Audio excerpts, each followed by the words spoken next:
আসসালামু আলাইকুম এভরিওয়ান। আজকে আমরা রান্না করব রুই মাছের কালিয়া।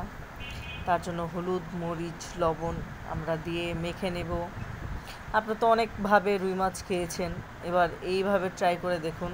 খুবই অসাধারণ লাগে খেতে, খুবই মজা। এবার আমি একটা প্যানে সরিষার তেল দিয়ে দিব। আপনারা চাইলে সয়াবিন তেল দিয়েও রান্না করতে পারেন, কিন্তু সরিষার তেল দিয়ে রান্না করলে খুবই মজা লাগে। এবারে মাছগুলো লাল লাল করে ভেজে নেব। তারপরে সুন্দরভাবে উল্টে পাল্টিয়ে রান্না করব। সুন্দরভাবে একদম লাল লাল করে যখন ভাজা হবে তখন আমরা নামিয়ে ফেলব। আসলে এই রান্নাটা আমার কাছে খুবই পছন্দ, মানে আমি একবার এই ফার্স্ট রান্না করছি, খুবই মজা। তুলে নিলাম। এবার একটা কড়াইতে আমি সরিষার তেল দিয়ে দিব। তেলটা গরম হলে আমি শুকনো মরিচ, লং, এলাচি, দারচিনি এবং লবঙ্গ দিয়ে ভালোভাবে ভেজে এবার দিব পেঁয়াজ কুচিটাকে আমি ভালোভাবে লাল লাল করে ভেজে নেব।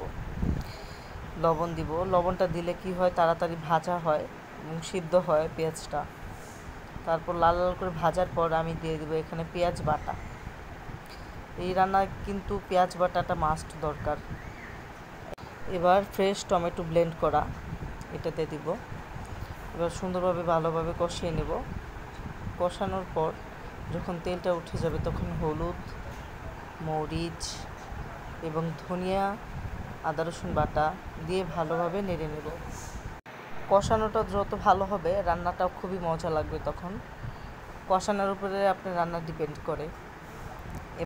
ভালোভাবে কষানোর পর এবার আমরা দিয়ে দিব পানিটা দেওয়ার পরে আমি ভালোভাবে নেড়ে এবার আমি আর একটু কষিয়ে নিব। তারপর দিয়ে দিব টক দই।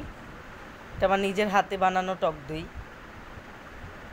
এবার সুন্দরভাবে নেড়ে আরও ভালোভাবে কষিয়ে নেব। কষানোর পর দিয়ে দিব গরম মশলা গুঁড়া। এটা আমার নিজের হাতে বানানো গরম মশলা। এবার আমি এটাকে ভালোভাবে কষিয়ে নিব।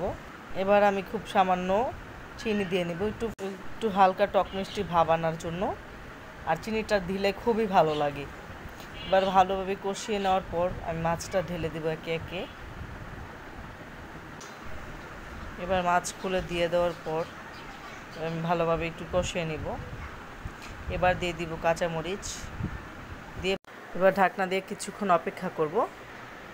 ব্যাস হয়ে গেল আমাদের রুই মাছের কালিয়া। আপনারা একবার বাসায় ট্রাই করবেন, খুবই মজা।